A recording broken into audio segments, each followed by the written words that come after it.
Joining me today for all the chat about all the big topics, I'm delighted to say, and what a useful day to have you in on, Philip Ingram, former senior military intelligence officer. Good morning to you. Good morning. Thank you for joining us.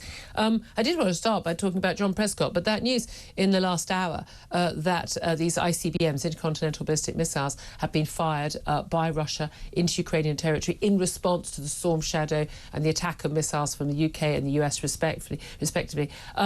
Is that an escalation we should be concerned about at all?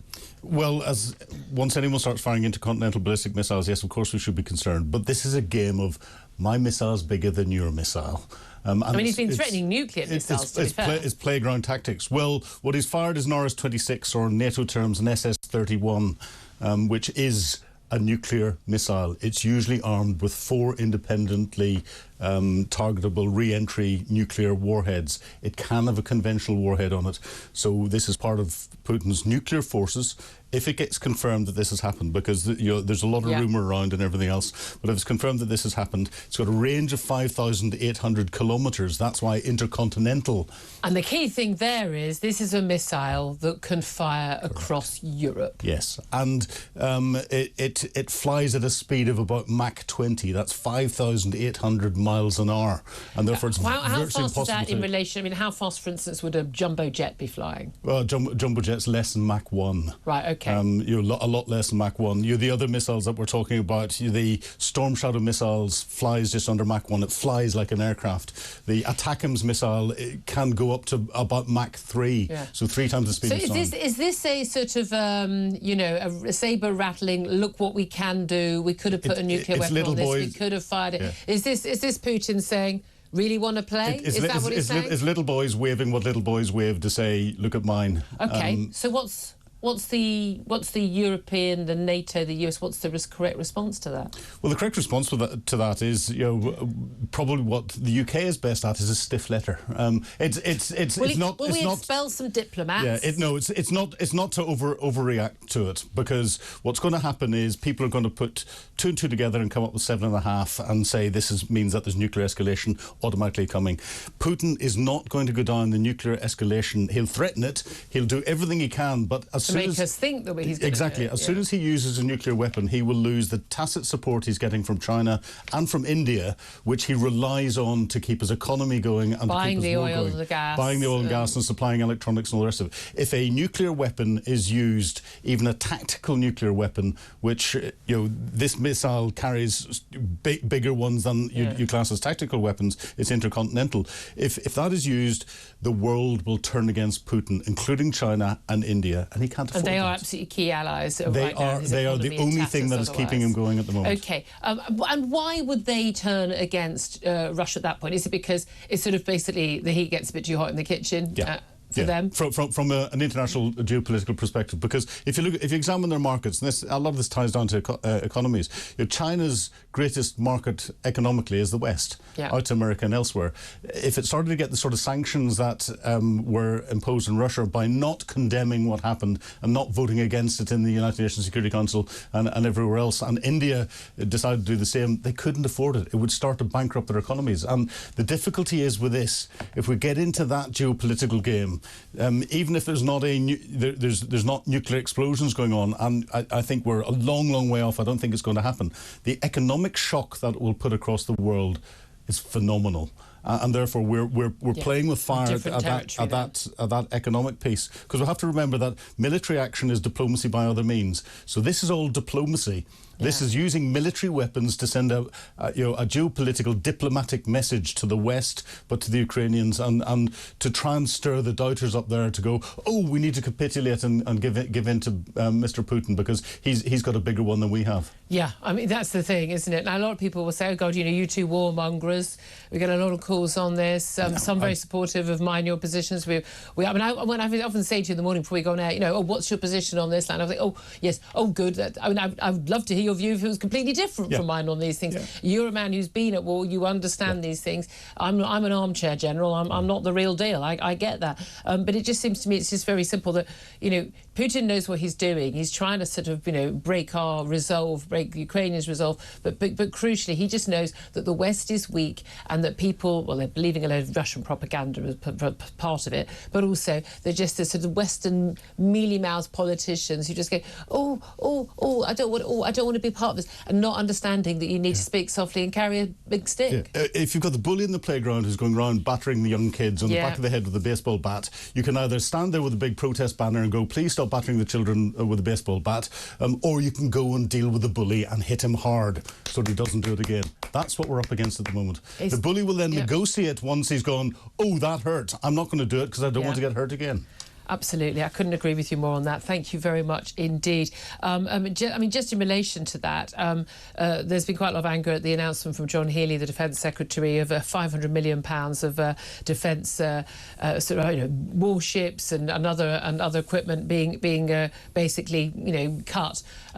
Basically mothballed. A lot of it, though, as far as I can gather, was pretty useless anyway. It was old mothballed equipment or coming to the end of its service. So they're paying a load of money to keep it there, sitting in a port, but it's not actually in use. Which you have to. But this is where I've got a real problem with the announcement.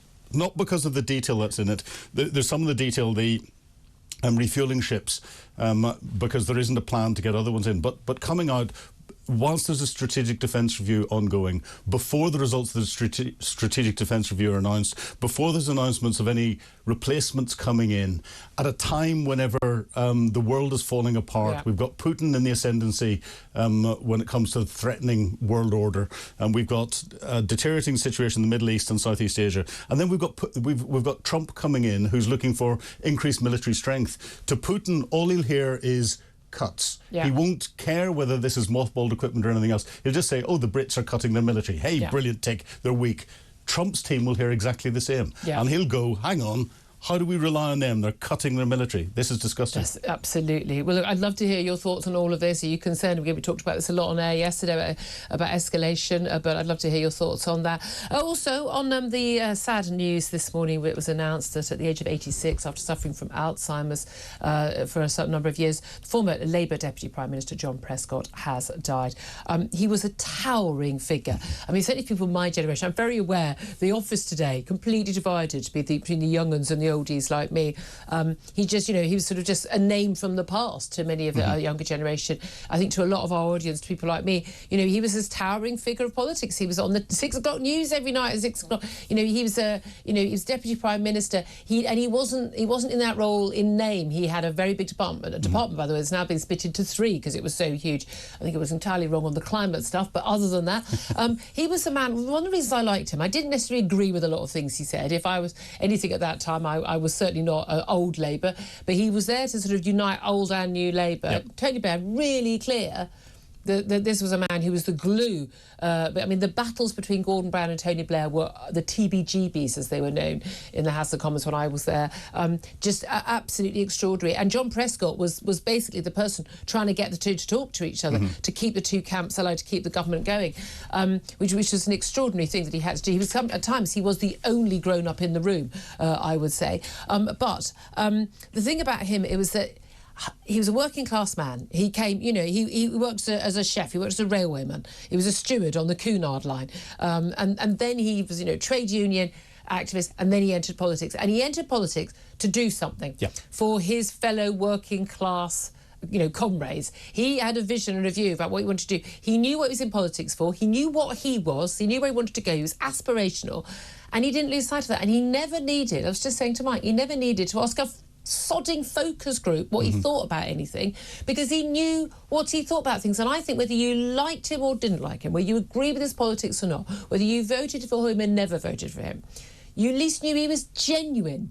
You at least knew this was a man who told you what he thought of you and what he thought of politics. Well, exactly. And, I didn't agree with his politics in many cases, but I had huge respect for him because, he spoke from the heart. He told it as it was. He had his beliefs. He was proper old Labour and was there to serve the people that voted for him and to serve the country. And he did that extremely well. Anyone who was part of Tony Blair's government, I have real problems with. But actually, he managed to hold Tony Blair back from some of the excesses that he could have got to. And I think he stop Tony Blair becoming someone who's leaving an even worse legacy than he's left. So hats off to him, and what a man, what a huge loss. I mean, to he our was, political society. and my heart go out to Pauline, Pauline, as he always called her, his wife of, gosh, I mean, virtually his entire life. I mean, they've been together for many decades. He was a MP for Kingston upon Hull East for 40 years as well. I've got to tell this story because I first met him when I was political editor of the Sunday Express, not, as you can imagine, a Labour Deputy Prime Minister's favourite newspaper at the time. And I was introduced to him by some of his aides. It's quite a posh embassy party. And he goes to me, I'm going to have to paraphrase some of the language here for Ofcom reasons, but he said, oh, you that bird who writes half the bloody Sunday Express every week then, are you? And I said, I am. Thank you very much for noticing, Deputy Prime Minister. Any chance of an interview so that you can perhaps help me fill a few of the other pages, for the other half of the paper? At this, he looked me up and down with undisguised disdain and contempt and said, and again I'm paraphrasing, F off.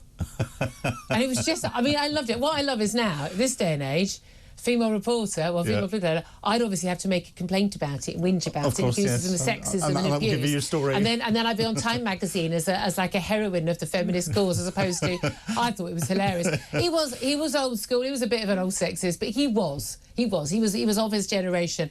But I thought it was bloody funny, I have to say. I also really enjoyed the punch. 2001 general election, that absolute Egypt with the old dodgy haircut, throws an egg at John Prescott, hits him in the back of the neck. John Prescott said afterwards he thought he'd been punched. Yeah. An egg is that's a missile. Yeah. He thought he'd been punched. And this guy throws an egg at him and he just turns around and smashes him in the face. And I remember I was at that press conference that morning. The Labour press conference that Tony Blair was at, and you can imagine the absolute horror. And can you imagine the pearl clutching by the Westminster Metropolitan Media Relief? I remember outrage. I mean, everyone was saying this is outrageous. The Adam Boltons, everyone go, oh, it's outrageous. He's going to have to resign. This is awful. I mean, they were running for re-election, and the Deputy Prime Minister just smashed someone in the face, for goodness sake. And I'm thinking, you're all mad. He's a proper bloke. He thought he'd been punched, whether it was an egg or a punch. He had every right to turn around and smash that guy in the face. I've got no problem with that whatsoever. That guy sodding well asked for it. And I thought, you're all wrong. And Tony Blair said, look, John is John. This famous line, John is John. Yeah. And the voters perfectly happy with it. Yeah, exactly. Because they knew he was a genuine, normal reaction. Yeah, no, I remember it well, and the controversy at the time. And I remember smiling and giggling and thinking, OK, that was good. This is going to be interesting to see how this plays out. Because you could see Tony Blair's face going, oh, my God, how do I dig myself out of this? Tony Blair wouldn't be able to throw a punch. I'm just saying. That's why. On a dark night, if someone attacked you, who'd you rather came and rescue you? Keir Starmer, Tony Blair, or John Prescott? I'd choose Prescott. Proper, any day. Real man every single time. I'm just saying. That's how I feel about me. You know, I've been insulted by the guy, ignored by the guy. I didn't agree with a lot of what he said, but I still admired him. I think we need more big beasts in British politics. People who can got their own sort of credibility and who stick to the truth and stick to, well, not necessarily in every area of his life. You know, he was as fallible as many people are. No one's saying he was an angel, but you know, my heart goes out to his wife and family and his friends and former colleagues. But I'd love to hear your thoughts of John Prescott. Whether you loved him or loathed him, do get in touch at 0344 499 1000. By the way, just some breaking news. New thing on this intercontinental ballistic missile claim underneath this attack on Dnipro by the Russians.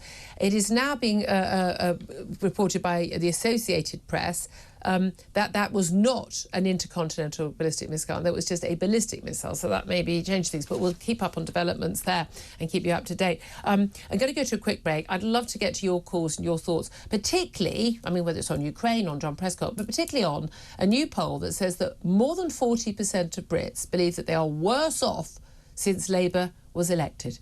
Now, a new Labour government that was supposed to help people, more than 4 in 10 people say they are worse off. Do you agree? Are you one of those? Tell us why you are. Tell us why you aren't more worse off. Give us a call, 0344 499 1000.